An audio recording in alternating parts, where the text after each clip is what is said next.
009, and we're going to install the recoil starter, but without the rope. So let's start off here, because this is gonna be the most challenging part, is making sure that this spring gets on here.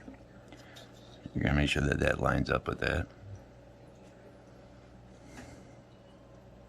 right there, and you're gonna have this.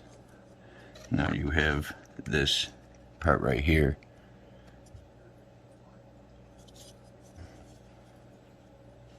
You're gonna want that to go in there.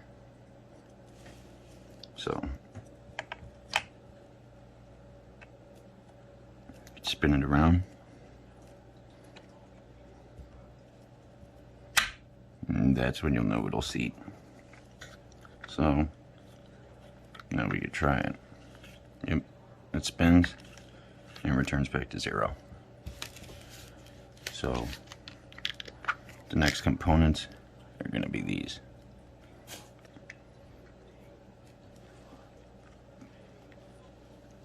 Take this, put that down. Take this, and you're gonna want, that's where your C-clip is gonna go. So when you're installing stuff like this on fasteners, I prefer to put some blue Loctite on, some thread locker, just to make sure it isn't gonna back out, because the chainsaw does put out some wicked vibrations. So we'll get this loaded up and get this cinched down.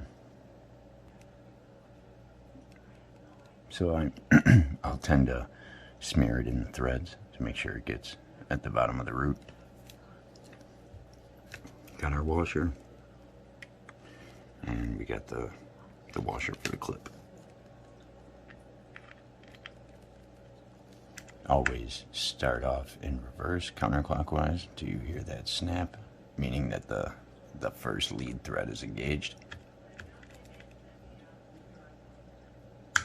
Just like that. And you don't gotta go super tight, just bottom it out. So now as we see, the thread, or the spring, returns back to 0. Now you got your starter pawl, and that is gonna go in here, just like that. Make sure it can open and close. And the last thing is the spring.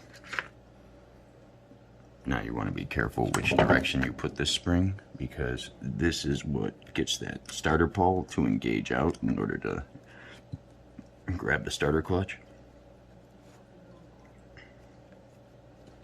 So put that in there like that.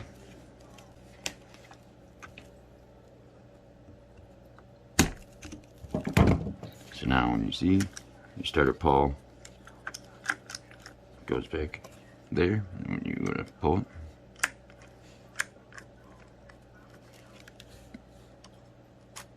and that's exactly what you want to see.